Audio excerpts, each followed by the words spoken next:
Hi, welcome to WakeTV. I'm your host, Taylor Shaw.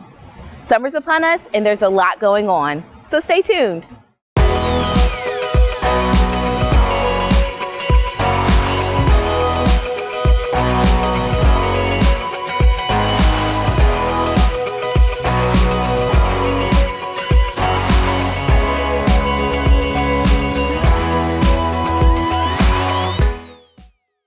Our next Fire Academy is about to begin enrolling students.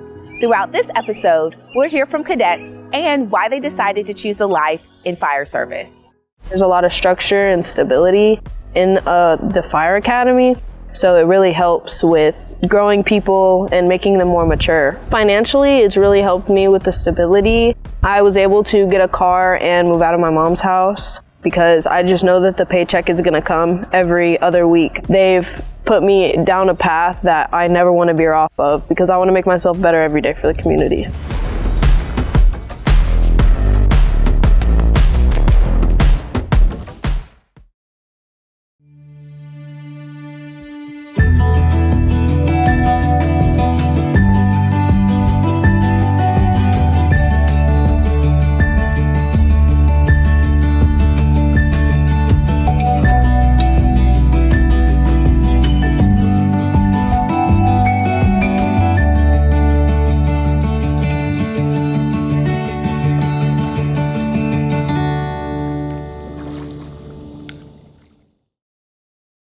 Clean water is critical in our community. For more than 30 years, Wake County Big Sweep has been leading volunteer efforts to clean watersheds across our county. Oh, wow. Oh yeah, it's a heavy one. It's a 2-3 person job for sure. Volunteers are the heart and soul of Wake County Big Sweep. For more than 30 years, Big Sweep's volunteers have helped protect our watersheds, water quality, and environment by conducting litter cleanups throughout the county. Every bit of litter that happens in Wake County, especially on the waterways, goes into creeks and then the river and down to the beach. Every year we remove more than 15,000 pounds of trash from our local watersheds. Everything from shopping carts to tires to mattresses. You can't even imagine what you picked up in only 2 hours. And you look at each other and go, oh my gosh, we did this. But we couldn't do it without people like you, donating countless hours to be part of the solution. What I really like is being able to see that you've done something tangible. Let's work together to make our environment litter-free. It's a chance to make a difference, meet new people, get outside, and have fun. Most people who do volunteering want to build relationships and want to enjoy it. Combine that with the impact that we're making, it's a perfect day. We provide everything you need, on or off the water. Whether you'd like to sign up for your first event, create your own cleanup, or just learn a little bit more about what it takes, visit wake.gov/Big Sweep today. Clean communities, Clean water. Big change.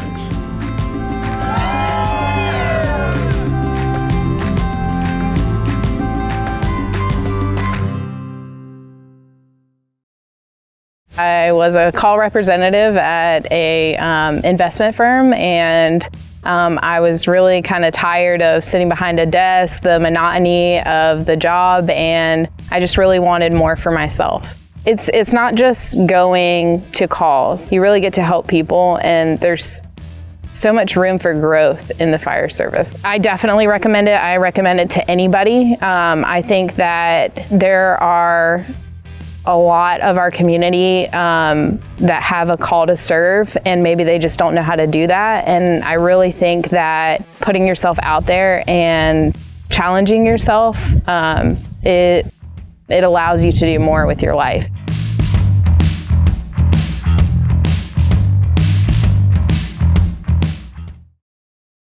I work elections because I enjoy serving my neighbors. I work elections because I wanted to be a part of the process and see how it's all done. I love elections because of the community aspect, seeing all your friends and neighbors. I work elections because it's important to let my community know how important it is to let your voice be heard. I work the election because it is fun. To learn more about how you can work elections, visit wake.gov/elections/get-involved. Wake County and much of the nation is experiencing a shortage in foster families due to the COVID-19 pandemic. our own Dara Demai sat down with the Director of Child Welfare to learn more about what we're doing here in Wake County. Welcome back to WakeTV. I'm Dara Demai. On today's episode, we are focusing on the great need in our community for foster parents. Before the pandemic, we had about 200 foster parents here in Wake County, and today we only have about 90 for 500 foster children in our system. That is a great need. Here to help us understand it a little better and to hopefully recruit some of you to become foster parents in Wake County, we have Sheila Donaldson. Welcome to the show, Sheila. Hi, Dara. We're so glad to have you. We should tell everyone that you are the Child Welfare Division Director in our Health and Human Services Department, and you are kind of at the top of the pyramid looking over our foster children. Yes. And so I just mentioned about the dramatic reduction that we've seen in the number of foster parents in Wake County since the pandemic. And, you know, we are now officially, quote unquote, out of the pandemic now. What was it about COVID that caused us to lose so many foster parents? Sure. Well, that really happened all across the nation. COVID impacted foster parents for a couple of reasons. One is that the potential impact on foster parents' health was a huge potential in that they could not protect their own individual bubble because children in foster care need to continue to visit their birth parents as the mandate is reunification, and part of reunification is visitation. And so foster parents could not control who the child in their home was visiting. So that was one piece. The other piece is that children were home all the time. And that was a struggle for most parents during that time frame, is that children were home all the time. Parents were working and trying to manage children's school. That was a struggle for most parents and exacerbated for foster parents. And so you'll see that no matter what town you live in, what state you live in, the reduction of foster homes happened across the nation, and particularly here in Wake County. Mm-hmm. So as you're looking to grow back that number of foster parents, let's talk about the kids, you know, who are the ones that need these homes so desperately. I think there's a little bit of a stereotype out there that maybe if you're in foster care, that you're a bad kid or you're difficult. That's not the case, is it? Talk to us about these kids. Sure. So children come into our custody between the ages of 0 and 17. They're just like any other child. They're adorable. They've got their little nuances like all children. I think what gave children this reputation is that how children communicate in general is through their actions, right? When you have an infant, any infant, how do they communicate their needs? When they're hungry, they cry. When they have need a diaper changing, they cry.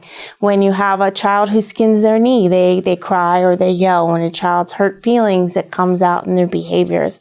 So children who come into foster care have experienced emotional pain. And how does that come out is in their behaviors, because children are learning how to communicate and they don't always have the verbal ability to communicate what has happened to them. And then on top of that is that layer of a lack of trust because they don't know you as their new caretaker. And so it takes time to build that relationship or that attachment with their new caretaker. And so we need more foster parents to make that right match from the get-go, matching a child's specific needs with a foster parent's specific talents. So it's more than just finding a room or a bed. It's about making that right match from the beginning, because the more moves a child makes, that's another broken attachment, another broken trust, another time when a child experiences an additional trauma, which comes out in their behaviors again.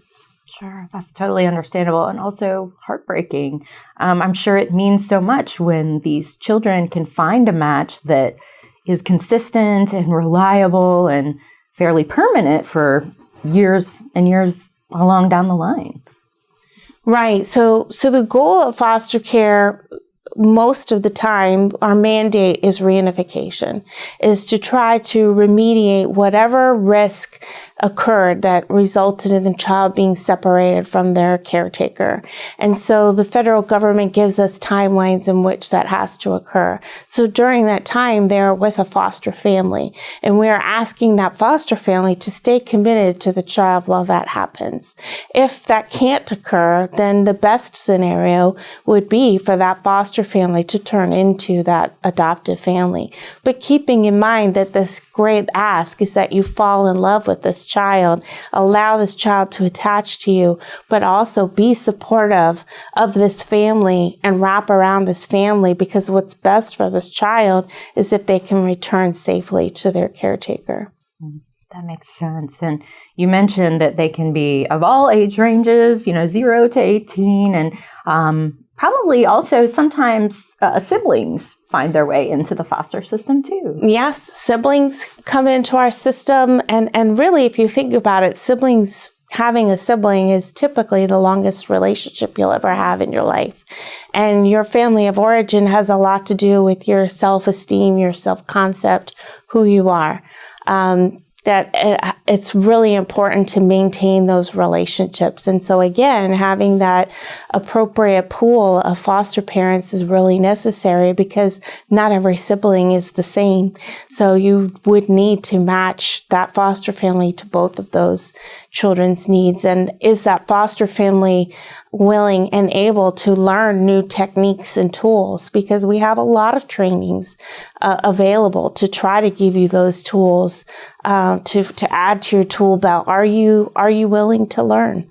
Because parenting, no matter whether it's your birth child or a foster child or an adopted child, not all kids come out with a guidebook as to what to do.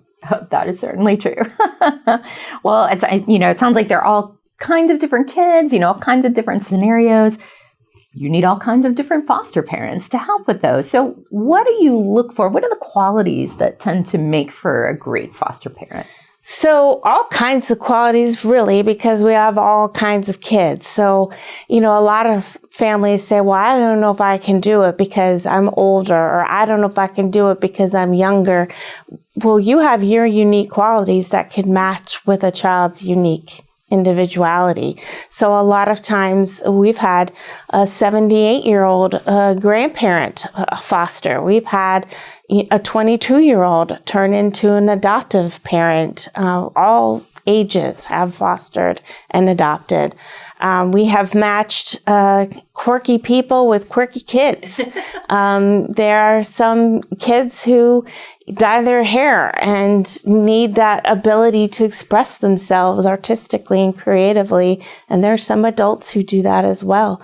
A lot of kids from the LGBTQ population, they are at a substantial risk of being kicked out, homelessness, a lot of mental health concerns from not being accepted in the population. That's a really big need as well. Kids, teenagers are at a huge risk of exiting the foster care system without a permanent connection, and they're at a substantial risk of homelessness and incarceration. So when we talk about, different kinds of people, that even might look, if you can't commit long term, could you be a support? Could you do it for a weekend? Could you wrap around and support another foster family? When you think about the other people in your life, maybe you've babysat for a friend or a family member. Maybe you've taken a child for the weekend or a week so someone else could go on vacation, or maybe somebody did that for you. Well, our foster families need that. Our kids need that. Sometimes people need a break from each other to strengthen that relationship. So what that looks like is varying. So it could be, like I said, permanently, could be short term, could be a weekend, might even be just that connection where you take that youth out for the day. Many of our teens have no one. So just taking someone out for the day and being a connection and being able to ask them about, can you help me read this, contract about an apartment, or how to get a car loan, things like that. It could be varying degrees. Well, that's wonderful that there's kind of an option possibly for anyone who might qualify. And if somebody's watching today and they're starting to feel emotion bubble up, and maybe that, hey, this is something that I feel like I might be able to do, but gosh, I'm a little bit nervous. Talk about the ways that you try to help people who show interest prepare to assist in some way, if it's to become a foster parent or to help out on the weekend, or all those options that you just described. Sure. So we would love to talk to you. We have staff whose role it is to help you process this big decision. We get it. We want you to give it the thought it deserves. We understand that it's a big commitment and that you might not be ready to just jump in, and we appreciate the time you're taking to give it some thought. So you'll see that we have monthly information meetings that you can come and attend, where you can get additional information. We have staff you can talk to. You can ask all the questions you want. I have heard, I've never seen the data, but I have heard it takes a person on average 2 years of thinking about it before they actually become a foster parent. So we are accustomed to talking to people repeatedly until they're ready to make the commitment. Oh, that's wonderful that you give people that time to consider and make sure it's the right choice for them. So Wake County is a county that's known for being innovative in many things, including its approach to foster care. Can you talk to us about that approach and some of the unique things that we're doing that maybe other counties across the state aren't doing? Sure. So as I mentioned, our number one goal when a child is brought into foster care is reunification. What we've noticed as a system over time is that people tend to focus on reunification with the mother, and the father is often left out of the picture. What we know is that dads are super important. Children's relationships with their dad are equally as important. And so we need to make sure that we give them the time and dedication that they deserve. One of the things that we do is DNA testing at the onset of a case to make sure that we identify the putative father right away and begin reunification efforts with him as soon as possible. In addition to that, we've identified a dad space in our building. So it's tailored more in the decor to, a dad man cave, and the furniture and the ambiance of the room and the leather, pleather furniture and the video games, and a dad hangout space so he can be comfortable, and it honors his role with his children. We also have a visitation center. It's a former home, and it is set up like a home with a kitchen, basketball court, a hangout space in the backyard, and different rooms that are set up to honor like a family room. So it's more of a natural setting to set up more of a home-like environment. So when parents, dads, and children are visiting, dads can cook with their kids and hang out or play some ball, things like that. So it feels more natural and normal rather than a sterile environment for visitation. Visitation is highly correlated to reunification. So visitation is extremely important to set families up for success. And I'm sure you get a lot of good feedback on that, because I can't imagine a typical government, white-walled, 4-square-wall building room, is not nearly as fun to be in as a room that has video games and a kitchen and a basketball court and all that. You must get a great response. We do. We really do get a great response to that. And it does highlight the county's commitment to reunification, because that is very unusual for child welfare to have such a dedicated space towards visitation. I want to end on a note of, might be a little emotional, but to talk about what you hear from the foster families out there about some of the most rewarding experiences they have with these kids. Because I imagine there are breakthrough moments and moments of, great pride when these kids achieve things that they didn't think they could achieve just because they had that support structure at home. Sure. Well, there's all sorts of kind of different stories. They vary from, watching a family be able to reunify to watching a child improve their own independence. So some of the stories related to reunification is some of our foster families build a relationship with the birth parents and become a support to that birth family, and sometimes serve as a mentor to the birth parents and be able to continue to serve as part of that extended family as the child child reunifies. And many foster families and birth parents continue to serve on panels and talk about how instrumental that relationship was in strengthening that family, and that so many families are lacking a support system, and that if they had a support system beforehand, would this ever happened? That sometimes it's due to poverty or lack of emotional support or a crisis in their lives that ended up in the child being separated from them, and due to the foster family's support, they were able to strengthen and receive their child back safely. Other times the foster families talk about, being able to pour into this child who's, experienced trauma, and initially perhaps their development has been a little delayed as they begin to heal, and slowly over time they see the child's mental health improving, and now they're able to attend to their education, and they're finally catching up on their education, and they graduate in that moment where that child is so proud of themselves. And when they turn and they say to you, I didn't think I could do it. I didn't think I was smart enough. I didn't think I'd ever be able to do this. I didn't have hope of what was next for me. Those are some of the amazing moments when you see that child begins to believe in themselves. It's incredible. Wow. And what a public service. I mean, to help someone become who they will be as an adult, that's pretty amazing. It is amazing. But when you see their brains start to shift, when their minds start to think for themselves, when you see their capacity for learning expand and extrapolate to other things, it's pretty cool. And knowing privately that you had something to do with that, they never want to admit that you had something to do with that, but knowing that you played a role in that is pretty cool. Oh yeah, so cool. So how can people take the first step if they hear these great stories and they want to be part of it and they want to make a difference? What's the first step that they should take?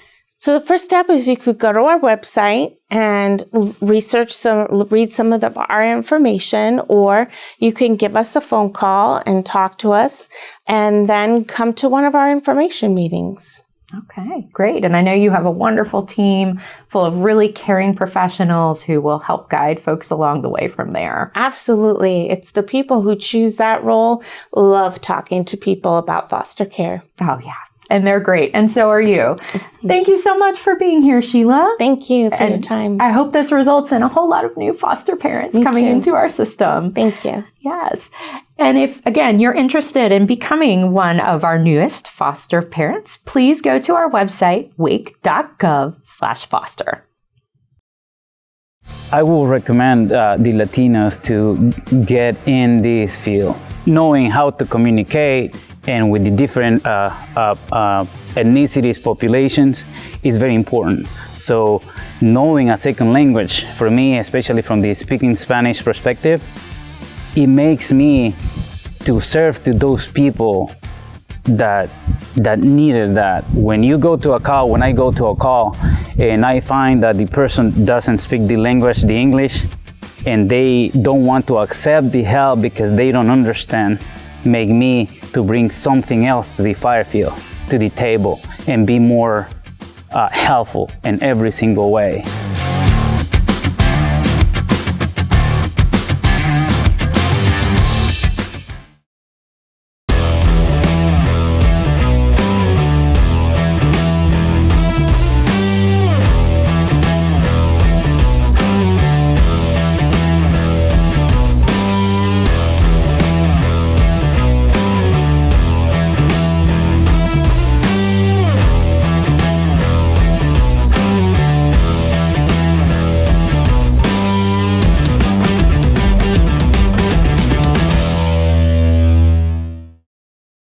We all like going outside this time of year, but there's always someone who's going to rain on our parade. Here's some tips to keep you safe on the trails this summer.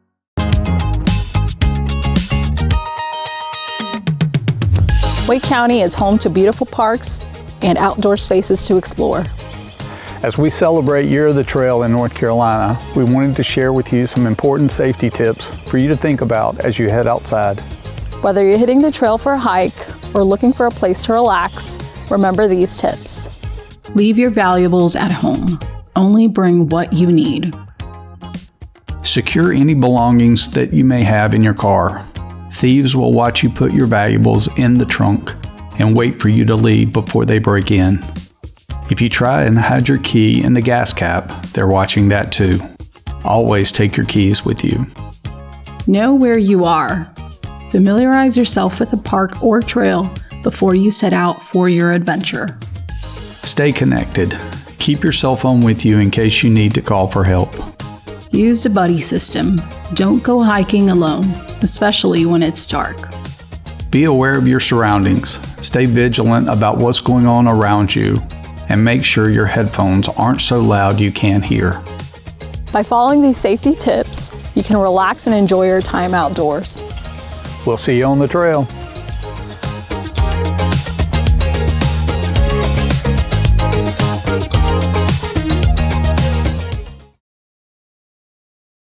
Get the timely and accurate information you need to stay safe if there's an emergency in your area. Sign up for Ready Wake alerts and Wake County will send you important notifications by text, phone, or email, whichever way you choose. Whether it's severe weather, a missing person report, or a neighborhood evacuation, stay in the know with Ready Wake alerts. Learn more and sign up at readywake.com.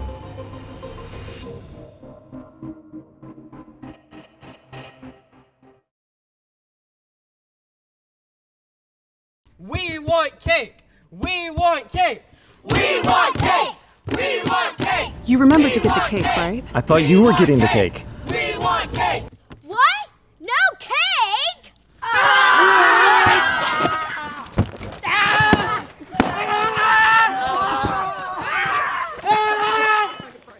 Things are better when you plan.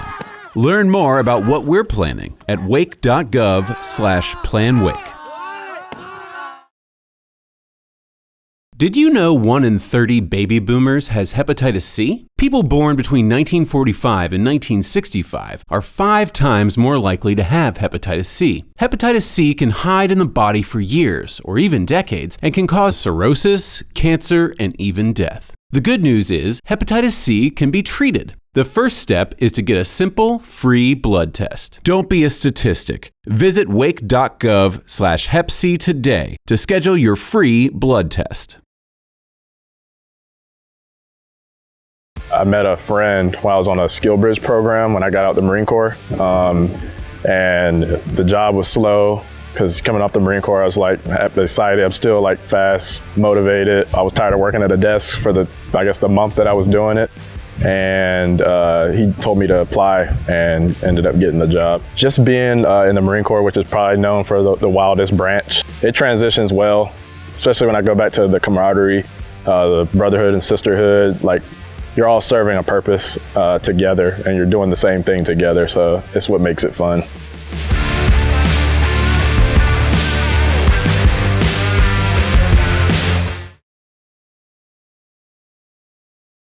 That's all for this episode of Wake TV. Keep up with all the latest Wake County news by visiting us online at wake.gov/news. And be sure to follow us on Facebook, Instagram, Twitter, and YouTube so you can always stay in the loop. We'll see you next time.